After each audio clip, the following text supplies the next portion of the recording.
Bonjour, aujourd'hui nous allons aborder le sujet de l'empreinte hydrique, mesurer son empreinte hydrique globale pour agir.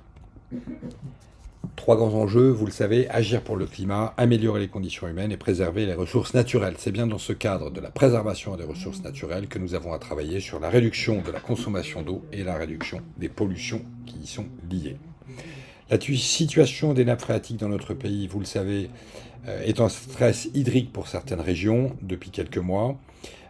Les rapports de l'Académie de pharmacie de 2008 et 2019 sont très clairs. Nous avons des médicaments dans notre environnement et notamment dans nos rivières, puisque toutes les rivières dans le monde entier ont des traces de médicaments.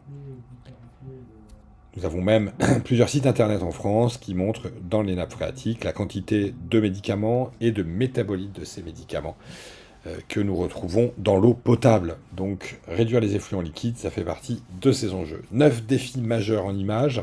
Le premier, agir sur le dérèglement climatique, eh bien c'est agir sur l'eau également, les deux sont concernés.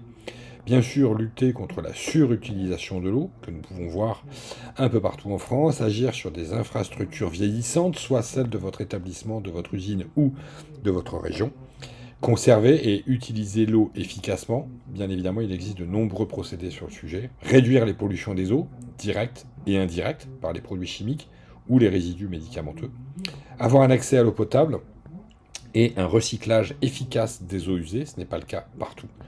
Protéger nos systèmes aquatiques, nos écosystèmes aquatiques est tout aussi important puisque cela fait partie de notre alimentation. Et, point particulièrement important, l'intégration de la notion d'eau virtuelle dans nos achats, nous allons vous le décliner. Et bien sûr, éduquer, sensibiliser le public et notamment le jeune public à l'ensemble des éco-gestes et des attitudes sur le sujet. Nous le savons, les besoins planétaires en eau potable vont doubler d'ici 2050. Et nous savons également que notre secteur de la santé est ce que l'on appelle hydrovore et consomme beaucoup d'eau. On le voit sur cette infographie. Un établissement de santé, la fourchette basse peut être de 300 litres par journée d'hospitalisation et atteindre plus de 800 litres d'eau par journée d'hospitalisation. Ces ratios peuvent vous permettre de prioriser en fonction de vos résultats. Et puis, quelques chiffres également sur les fuites que nous avons dans nos établissements. On voit qu'une simple chasse d'eau peut représenter plus de 200 mètres cubes par an. Et lorsque nous réalisons un bilan d'émissions de gaz à effet de serre ou un audit énergétique, nous prenons en considération l'eau qui est livrée dans l'établissement, mais également l'eau qu'il a fallu prélever pour refroidir nos centrales nucléaires, parce qu'on a tendance à les oublier, et vous le voyez. Ce chiffre-là est majeur, il n'est pas pris en considération dans les bilans carbone traditionnels, mais il faut le prendre en considération parce que nos centrales nucléaires sont refroidies avec de l'eau. Attention à l'utilisation massive de l'intelligence artificielle qui, comme vous le voyez sur cet article, a de plus en plus soif. On voit quelques données comme la consommation d'eau de Google qui a augmenté de 20%, celle de Microsoft aussi, l'entreprise ChatGPT 34%. Bref, on voit que les systèmes numériques, et c'est invisible, consomment également beaucoup d'eau.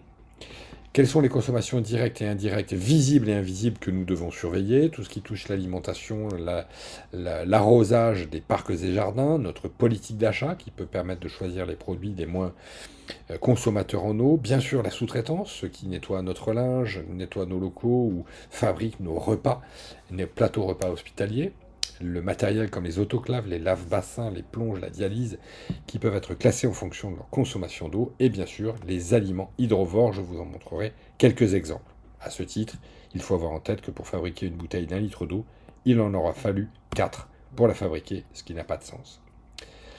L'empreinte des aliments, on le voit, pour une petite tasse à café, il a fallu 132 litres d'eau, pour un verre de lait, 255 litres, ce qui revient à dire que pour 1 kilo de lait en poudre en maternité, il aura fallu 5000 litres d'eau.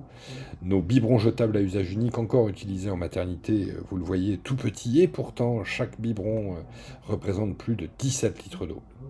Et sur ces infographies, j'attire votre attention sur le dernier chiffre qui est en bas. Pour fabriquer une tonne de médicaments, il faut en moyenne 5 milliards de litres d'eau, en sachant que la France détruit chaque année en médicaments périmés des ménages, sans l'hospitalier, 11 000 tonnes de médicaments.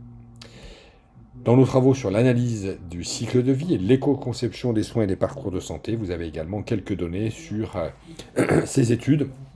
où nous avons mesuré, pour les tenues de bloc à usage unique, les tenues avec ou sans coton, l'impact d'une prise de sang, des gants à usage unique, des masques à usage unique, des ciseaux de cordon ombilicaux, bref, tous ces outils que nous utilisons tous les jours, on peut également obtenir l'empreinte hydrique. À quoi faudra-t-il veiller plus particulièrement? Bien sûr, la qualité de l'eau, identifier et réduire l'ensemble de nos effluents liquides et médicamenteux, on peut faire des cartographies sur le sujet, vigilance sur la prescription d'antibiotiques et la chimiothérapie à domicile.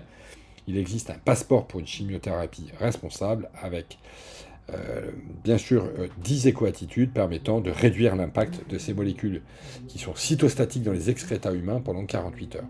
Bien sûr, le coût de l'eau, je vais y revenir, mais également le hazard score, ou l'indice PBT, ou l'évaluation du risque environnemental dans les autorisations de mise sur le marché, qui permettent de connaître la persistance, la bioaccumulation et la toxicité de nos molécules dans nos excréta. En ce qui concerne le coût de l'eau, on le voit, l'eau en bouteille est 100 fois plus chère que l'eau du robinet. Pour une qualité absolument identique, je vous engage à privilégier l'eau de ville. Et en ce qui concerne l'indice PBT suédois, vous en avez un exemple à l'écran, avec une note agrégée sur 9 points pour le PBT, persistance, bioaccumulation et toxicité, permettant de faire un choix éclairé pour tout ce qui est prescription, délivrance et substitution d'une molécule par une autre. Une infographie pour résumer mes propos, investir dans les sous-compteurs pour repérer les fuites, intégrer la notion d'eau virtuelle, former, sensibiliser, mesurer, réduire les effluents, adopter une politique d'achat responsable et recycler les eaux grises quand c'est possible.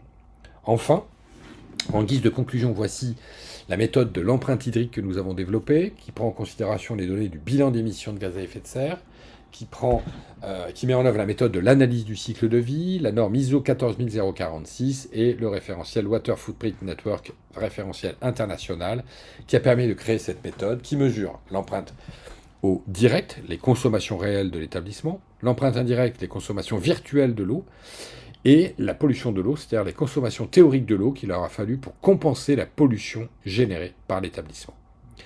Voici des résultats étonnants. 4 thématiques sur le CH de Cannes représentent 81% de l'empreinte hydrique, les médicaments, les dispositifs médicaux, la restauration et l'énergie. Ça n'était pas ce que nous croyions. En d'autres termes, l'eau directe sur 436 millions de mètres cubes ne représente que 0,2% de l'empreinte hydrique de l'établissement, et la grande majorité est composée par la pollution de l'eau, ensemble des effluents liquides et médicamenteux, et pour un quart, l'eau indirecte. Donc vous le voyez, mesurer son empreinte hydrique, c'est important, cela permet de prendre conscience pour un hôpital de ce que cela représente. Un hôpital, ça représente la consommation de plus de 8 millions de Français, plus de 2 milliards de baignoires et 175 000 piscines olympiques, pour donner quelques images. Mesurer l'empreinte hydrique, cela fait partie des outils développés par notre agence et référencés au sein de la CAP. Et bien maintenant, j'ai envie de vous dire, c'est à vous de jouer.